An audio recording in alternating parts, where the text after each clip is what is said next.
Hello students. So आज अपन Gauss law से स्टार्ट करेंगे। इट सो गॉस ने क्या बोला था कि अगर ई डॉट डी ए मतलब इलेक्ट्रिक फील्ड और एरिया का मैं क्लोज इंटीग्रेशन करूँ तो मुझे Q enclose upon epsilon not मिलेगा।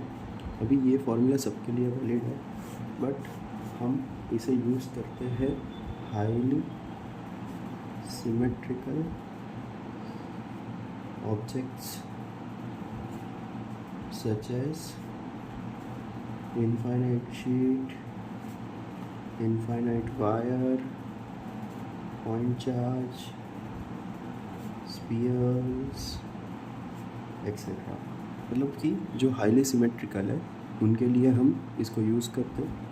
ठीक है, अगर हम कुछ डेरिवेशंस देखें, जैसे कि ये आपके बोर्ड्स में भी ज़्यादा आता है, तो electric field due to an infinite wire. ठीक है, ये अगर हम गॉस लॉ से सॉल्व करें तो कैसे होगा, तो ये मेरा इनफाइनाइट वायर है, राइट। अभी यहाँ पे अगर मैं गॉसियन सरफेस लूँ तो एक सिलेंडर सा बनेगा, राइट। अगर मैं इलेक्ट्रिक फील्ड देखूँ जो कि इस वायर से बाहर निकलेगी तो वो रेडियली आउटवर्ड होगी, राइट, ऐसे। अगर मैं एरिया वेक्टर भी देखूँ तो वो भी इलेक्ट्रिक फील्ड की डायरेक्शन में है, रेडियली आउटवर्ड्स हर एक पॉइंट पे, राइट। तो अगर मैं ई डॉट डी ए का क्लोज इंटीग्रेशन करूँ तो ये मुझे ई इंटू ए देगा। ऑफ ऑल्सो हर एक पॉइंट पे इलेक्ट्रिक फील्ड कांस्टेंट है, तो हम डायरेक्टली ई इंटू ए लिख सकते हैं। यहाँ पे एरिया कौन सा आएगा, तो वो आएगा कर्व्ड सरफेस एरिया, क्योंकि electric field curved surface area से पास हो रही है, राइट। तो ये हो जाएगा ई इंटू 2πr। अगर मैंने आर रेडियस का ये सिलेंडर माना है तो वो आर इंटू एल लेंथ का अगर सिलेंडर माना है, तो इसके अंदर अगर चार्ज इनक्लोज देखेंगे तो ये इतना सा होगा, तो ये लेमड़ा एल होगा अगर इसकी डेंसिटी प्लस लेमड़ा दी हुई है हमको तो, राइट। अगर इसको सॉल्व करें तो एल से एल कट जाएगा, ई की वैल्यू आएगी लेमड़ा अपॉन 2πr। अच्छा, ऑल्सो बाय एप्सिलॉन नॉट रह गया था तो इधर आएगा एप्सिलॉन नॉट, राइट। अगर 2π एप्सिलॉन नॉट को अपन कन्वर्ट करें तो ये हो जाएगा 2k lambda bye are, right. अभी अगर हम देखें electric field due to an infinite long hollow cylinder, right. अभी सिलेंडर में दो टाइप आएंगे, एक होलो होगा दूसरा सॉलिड होगा, राइट। पहले होलो वाला अपन करते हैं।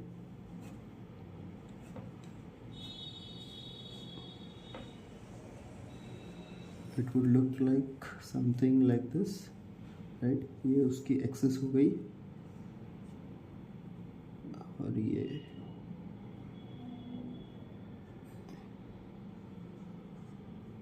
राइट।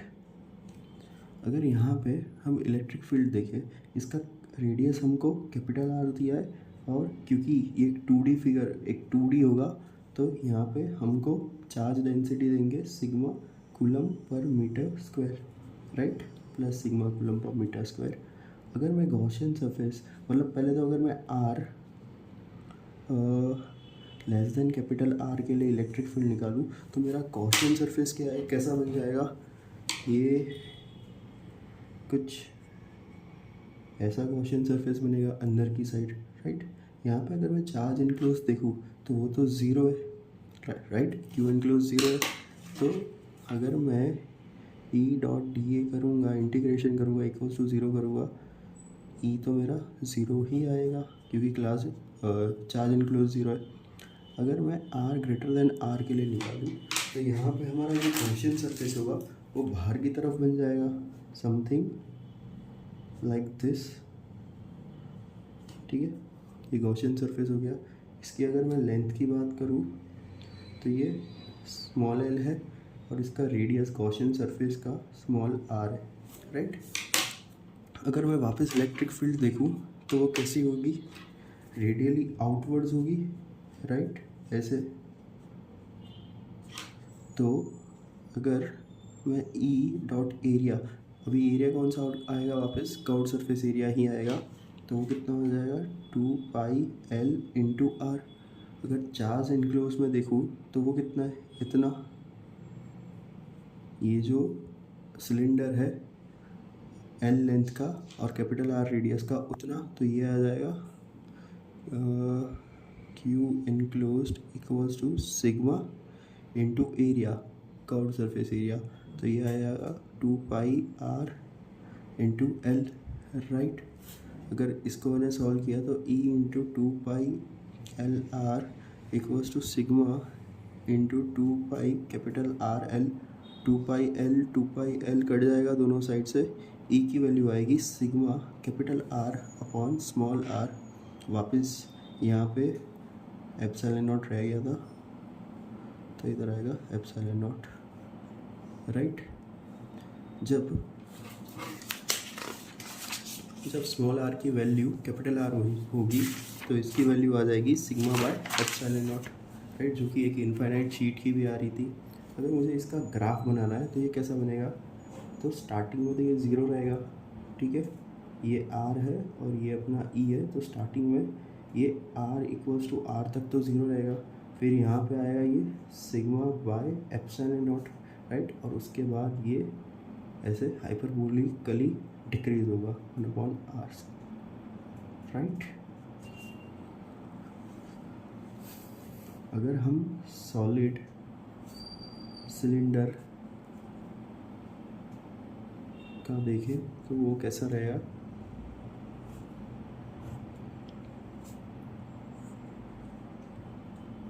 ये एक्सेस हो गई, राइट।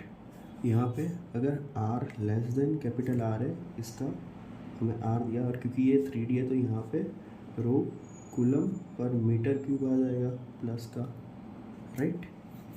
अगर मैंने गॉसियन सरफेस अंदर माना इसके लिए तो ये क्या हो जाएगा, ये कुछ ऐसा बनेगा, राइट। अगर इसकी लेंथ L है तो चार्ज इनक्लोज मेरा कितना हो जाएगा, राइट, चार्ज इनक्लोज हो जाएगा रो इंटू वॉल्यूम, जो कि है πr² इंटू एल, राइट। अगर मैं एरिया देखूँ तो वो हो जाएगा ये गॉसियन सरफेस का 2πr, वापस कर्व्ड सरफेस एरिया ही लेंगे अपन, इंटू एल, राइट। अगर E डॉट ए किया तो ये आएगा E into 2πrl equals to rho πr² l upon epsilon naught, right. यहाँ को अगर हमने इसको ऑल सॉल्व किया तो ये आर एल कट जाएगा, पाई कट जाएगा, आर एल पाई कट गया, तो ये ई की वैल्यू आएगी rho R upon 2 epsilon naught, right. अगर हम r ग्रेटर देन r के लिए देखें तो हमारा गॉसियन सरफेस कैसा बन जाएगा, समथिंग लाइक दिस, राइट। इसकी लेंथ वापस L हो गई, और यहाँ पे अगर हम देखेंगे चार्ज इनक्लोज तो वो कितना होगा, तो ये इतना होगा, राइट। ये जो ब्लैक हमारी बॉर्डर है वहाँ तक, राइट, तो ये आ जाएगा Q enclosed equals to rho into πr capital R² into L, right. और अगर एरिया देखेंगे तो ये वापस 2π स्मॉल r इंटू एल आएगा, तो E डॉट ए करेंगे तो ये आएगा E into 2πrl equals to rho πr² l, pi L दोनों तरफ कट जाएगा, और E की वैल्यू आएगी हमारे पास रो r² अपॉन 2r, राइट। तो अगर इसका हम ग्राफ बनाएं तो ये कैसा बनेगा, अच्छा r यहाँ पे हम इक्वल्स टू दोनों तरफ लगा सकते हैं, यहाँ पे और यहाँ पे भी, राइट, यहाँ। तो अगर यहाँ पे स्मॉल r मेरा कैपिटल R के बराबर हो गया तो वो कितना आएगा, rho capital R upon 2, right, और ये सबसे मैक्सिमम वैल्यू होगी r equals to capital R पे, जो कि होगी rho r by 2 epsilon naught. इधर वापस एप्सिलॉन नॉट रह गया था, तो एप्सिलॉन नॉट, राइट। अगर यहाँ पे हम ग्राफ देखें तो स्टार्टिंग में ये आर के प्रोपोर्शनल है, तो ये लीनियरली इंक्रीज होगा, और फिर इन्वर्सली प्रोपोर्शनल टू आर है तो ये हाइपरबोलिकली डिक्रीज होगा, राइट। ये प्रोपोर्शनल टू 1/r है और ये प्रोपोर्शनल टू आर है, राइट। अभी हम इलेक्ट्रिक फील्ड देखेंगे। Electric field due to an spherical shell.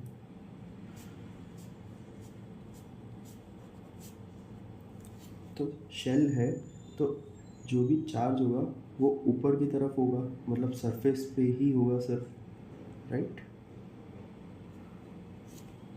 अगर यहाँ पे इसका रेडियस हम कैपिटल आर ले लें और इसकी density sigma coulomb per metre square plus का sigma coulomb per metre square, तो अगर मैं R less than capital R के लिए देखूँ तो गॉसियन सरफेस अंदर की तरफ बन जाएगा और चार्ज इनक्लोज ज़ीरो है तो ई भी आ जाएगा हमारा ज़ीरो, राइट। अगर मैं R greater than capital R और इधर इक्वल्स टू बी में लगा रहा हूँ तो गॉसियन सरफेस बाहर वाला आएगा, और यहाँ पे अगर चार्ज इनक्लोज देखेंगे तो ये कितना आएगा, ये आएगा सिग्मा इंटू सरफेस एरिया जो कि है 4 pi capital R square upon epsilon naught equals to E dot D A, E into A. यहाँ पे इलेक्ट्रिक फील्ड ऐसे रेडियली आउटवर्ड्स होगी, ठीक है, और एरिया वेक्टर भी इस तरफ होगा, और क्योंकि ई अगेन हर एक पॉइंट पे कांस्टेंट है तो अपन ई इंटू ए कर सकते हैं डायरेक्टली। ये आ जाएगा E into 4 pi small R square equals to sigma into 4 pi capital R square by epsilon naught, right. और इसको हम कैपिटल क्यू भी लिख सकते हैं, तो ई की वैल्यू हो जाएगी Q upon 4 pi R square epsilon naught, और इसको अगर फर्दर कन्वर्ट करें तो ये आ जाएगा के क्यू बाय आर स्क्वायर। तो याद करो ये किसकी इलेक्ट्रिक फील्ड की वैल्यू आ रही थी, electric field due to a point charge. मतलब कि अगर शेल के हम बाहर की तरफ है तो उसको हम एज अ पॉइंट चार्ज गिन सकते हैं, राइट। अगर इसका ग्राफ बनाए हम तो ये स्टार्टिंग के लिए ज़ीरो हो जाएगा जब तक आर इक्वल्स टू आर ना हो जाए तब तक, और फिर इसकी मैक्सिमम वैल्यू आएगी जो कि होगी के Q by capital R square, और फिर ये वापस प्रोपोर्शनल टू 1/r स्क्वायर से डिक्रीज होगा, राइट।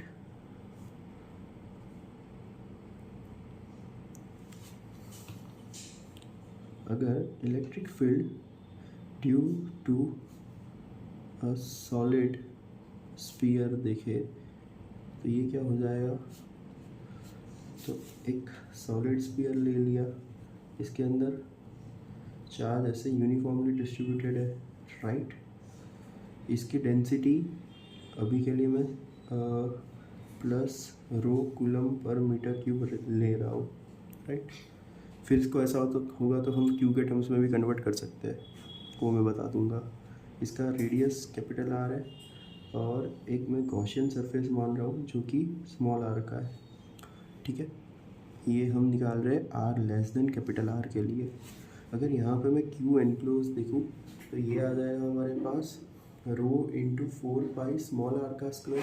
अच्छा, यहाँ पे हमको वॉल्यूम से मल्टीप्लाई करना पड़ेगा, राइट। तो ये आ जाएगा 4/3 पाई आर क्यूब, राइट। अगर मैं यहाँ पे ई इंटू एरिया करूँगा तो वापस 4 पाई आर स्क्वायर आएगा जो सरफेस एरिया है वो, तो ये हो जाएगा E into 4 pi R square equals to rho into 4/3 pi R cube. ये आर क्यूब से आर स्क्वायर कट जाएगा, यहाँ पे एक आर बच जाएगा, 4 पाई से 4 पाई कटेगा, ई की वैल्यू आ जाएगी रो आर अपॉन 3। अच्छा, यहाँ पे वापस एप्सिलॉन नॉट रहेगा तो ये 3 एप्सिलॉन नॉट, राइट। रो को हम कन्वर्ट कर सकते हैं बाद में, अगर रो को कन्वर्ट करना है तो ये हो जाएगा Q upon 4/3 pi R cube. ये आप खुद ट्राई कर सकते हो, राइट। अगर मैंने गॉसियन सरफेस बाहर की तरफ ले लिया तो यहाँ पे क्या होगा,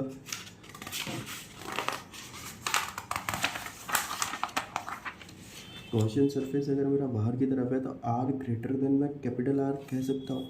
यहाँ पे तो पूरा का पूरा चार्ज ही आ जाएगा। तो यहाँ पे अगर मैंने पूरे चार्ज को Q माना है तो पूरा का पूरा चार्ज आ गया इनक्लोज में, तो Q by epsilon naught equals to 4 pi R square into E, right.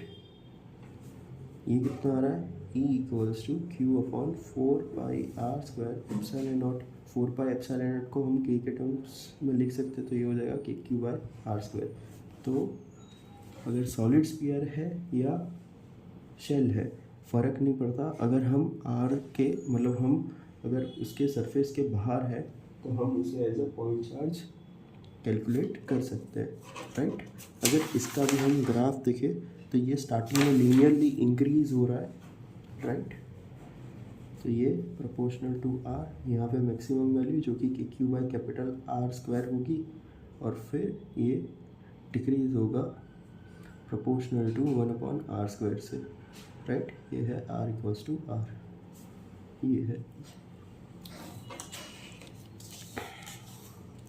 इसके बाद हम थोड़े कैविटीज़ के क्वेश्चंस देखेंगे। अभी कैविटीज़ में हम क्या करते हैं, राइट। तो हमने already centre of mass, moment of inertia, इन सब में हमने देखा हुआ है कि हम जो डेंसिटी है उसके अपोजिट वाली डेंसिटी को मान के उसको सॉल्व करते हैं। सेम यहाँ पे भी होगा। अगर कैविटी की बात करें, कैविटी प्रॉब्लम्स, तो दो टाइप के प्रॉब्लम्स बनते हैं। पहले तो ये मेरा पहला वाला स्फीयर है, ये उसके अंदर कैविटी है, राइट। तो एक पॉइंट तो आपको कैविटी के अंदर दे देंगे, ये C1, ये कैविटी का सेंटर C2, तो ये पॉइंट P या फिर पॉइंट A आपको अंदर दिया होगा। तो इस वाले की एक जनरल फार्मूला बनती है जो कि मैं आपको दिखाऊंगा। अगर पॉइंट B है जो कि कैविटी के बाहर है, तो इसके लिए हमको जो हम moment of inertia, centre of मास में अप्रोच लगाते थे कि पूरे का प्लस रो मान लो और फिर इसका माइनस रो मान लो, इसके कारण निकालो, इसके कारण इधर आएगा, इसके कारण इस तरफ आएगा अपोजिट डायरेक्शन में क्योंकि नेगेटिव होगा, और इन दोनों का वेक्टर सम करना, तो उससे आंसर आएगा, राइट। मोस्टली इसमें क्वेश्चंस यहाँ पे ही आते हैं, तो यहाँ पे आपको वेक्टर सम लेने की भी ज़रूरत नहीं पड़ती, मैग्नीट्यूड से ही काम बन जाता है। अभी हम बात करेंगे पहले वाले केस के लिए, तो इसके लिए एक जनरल फार्मूला बनती है जो कि मैं दिखाऊंगा अभी।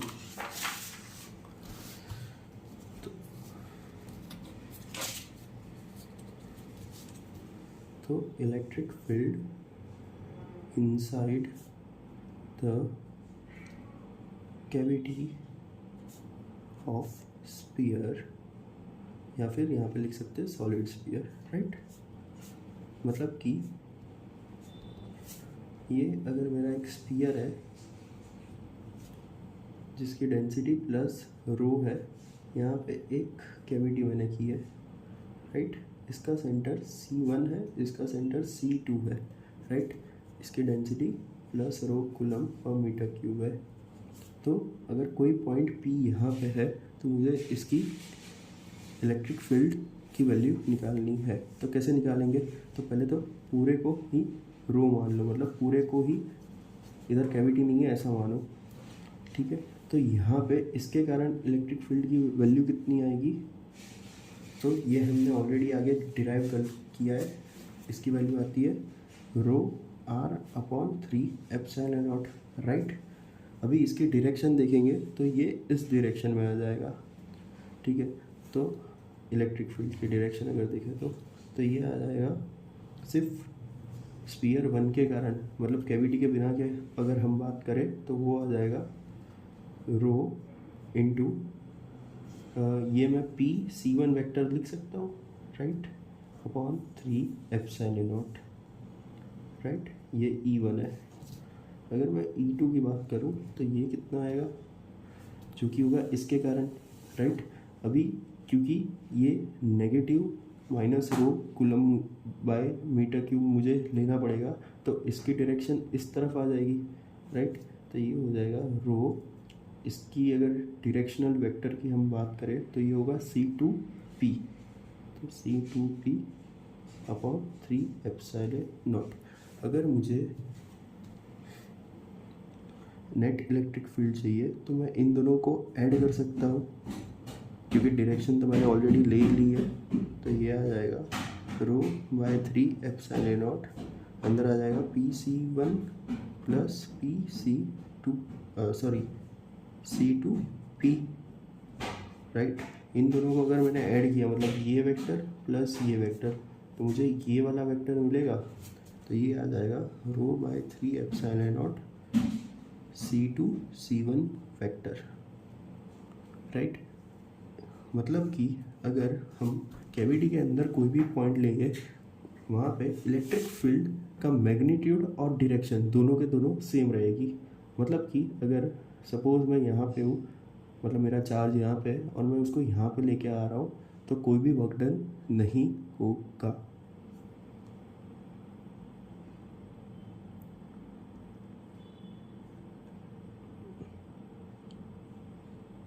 Okay,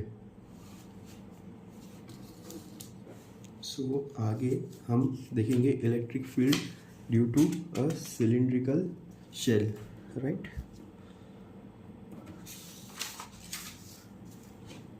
sorry, electric field due to cylindrical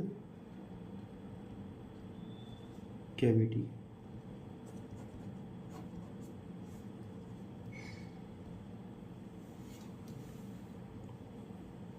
electric field due to a cylindrical cavity देखें तो ये वापस एक सिलेंडर होगा सॉलिड वाला, ये सिलेंडर की एक्सिस और ये कैविटी की एक्सिस, ये कैविटी है आई मीन, राइट।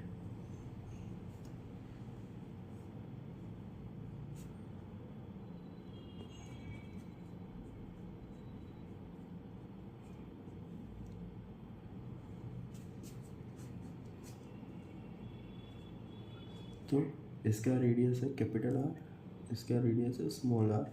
हमको दी है density rho plus rho coulomb per metre cube, right. अगर इसके कारण हमको inside the cavity electric field निकालने की आए तो हम डायरेक्टली अगेन ऐसी एक फॉर्मूला निकाल सकते हैं। अगर मैं इसका टॉप व्यू देखूंगा तो मुझे कुछ ऐसा दिखेगा, राइट। ये पॉइंट P यहाँ पे है, ये C2, ये C1 और ये है rho coulomb per metre cube, right. अगर मैं P पॉइंट पे पूरे के कारण देखूँ तो ये हमने आगे डिराइव किया था, ये आ रहा है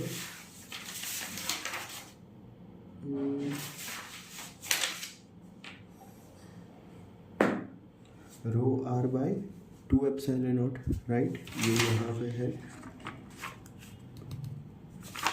सो ये आएगा rho R by 2 epsilon naught और इसकी डायरेक्शन इस तरफ हो जाएगी।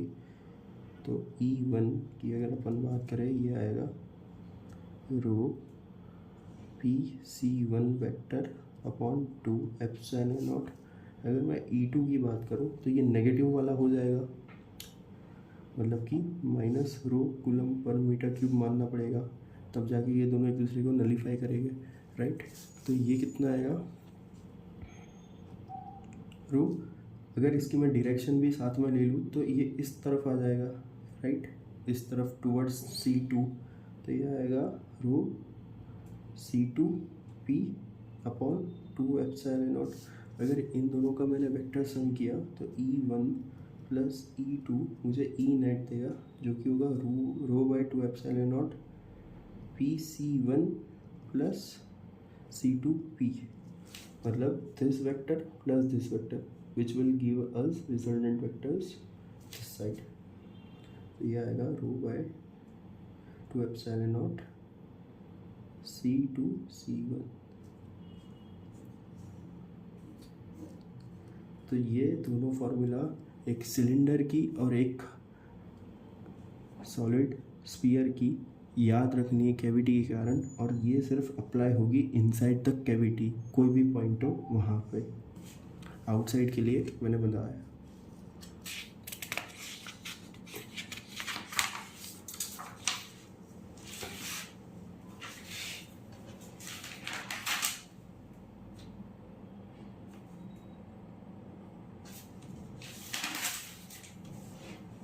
इसके बाद हम डाइपोल की एक्सियल और इक्वेटोरियल पॉइंट पे इलेक्ट्रिक फील्ड निकालेंगे और जो जनरल फार्मूला है वो देखेंगे, राइट।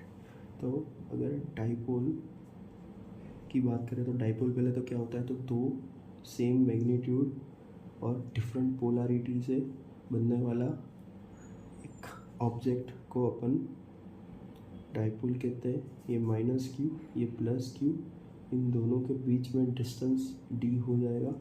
और यहाँ पे क्योंकि डाइपोल एक वेक्टर क्वांटिटी है तो ये हम डायरेक्शन देखते हैं नेगेटिव से पॉजिटिव की तरफ, राइट। तो इसको ही मैं टी वेक्टर दे देता हूँ। तो मेरा डाइपोल मूवमेंट कितना निकलेगा, P equals to charge into दोनों के बीच का डिस्टेंस जो कि है d, राइट। ये है। अभी अपन electric field due to a dipole at equatorial point देखिए तो ये क्या आ जाएगा, तो हम एक डाइपोल बना देते हैं।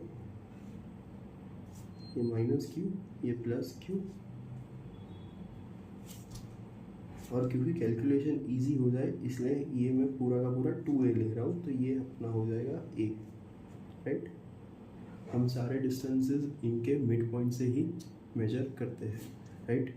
ये डिस्टेंस को मैं, इस हाइट को मैं y ले रहा हूँ, इसको मैं पॉइंट p मान रहा हूँ। अगर मैं प्लस क्यू के कारण इलेक्ट्रिक फील्ड देखूँ तो वो अवे आएगी इस तरफ, राइट। अगर मैं माइनस क्यू के कारण देखूँ तो वो टूवर्ड्स आ जाएगा, राइट, इस तरफ। अगर मैं मैग्नीट्यूड की बात करूँ, क्योंकि चार्ज सेम है और डिस्टेंस भी सेम है तो दोनों का मैग्नीट्यूड सेम आएगा। तो इसको अगर मैं E मानूँ तो ये भी E आ जाएगा, राइट। अगर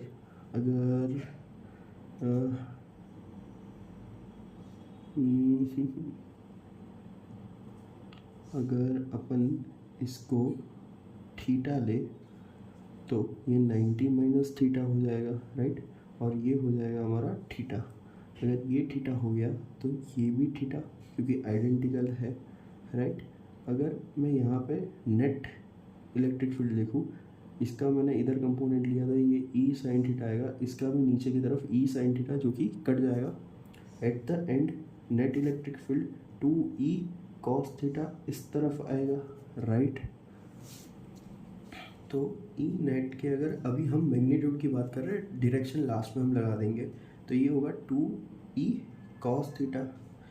अगर ई के मैग्नीट्यूड की बात करें तो ये है के क्यू अपॉन ये वाला डिस्टेंस जो कि है a प्लस वाई का स्क्वायर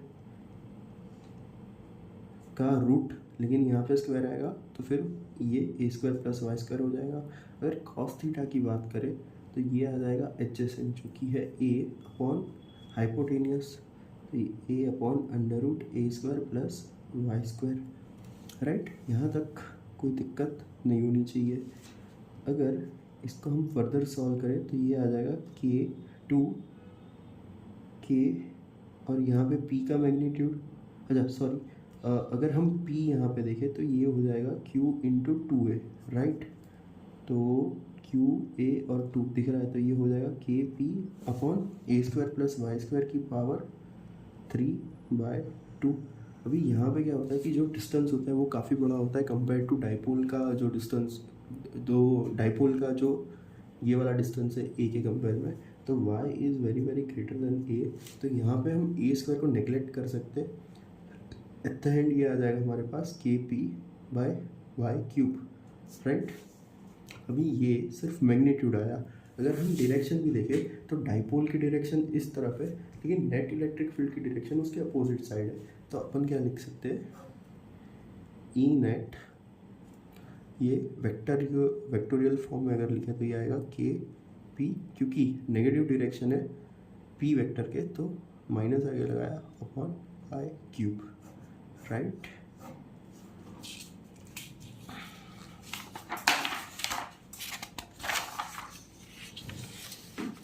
अगर हम electric field at axial point देखें तो ये कितना आएगा, तो वापस दो चार्ज ले लेते हैं, ये हो जाएगा माइनस क्यू, ये प्लस क्यू, ये अगर टोटल 2 है तो ये पूरा का पूरा ए हो जाएगा। सेंटर से हम डिस्टेंस लेंगे तो ये एक्स हो जाएगा हमारा, ये पॉइंट पी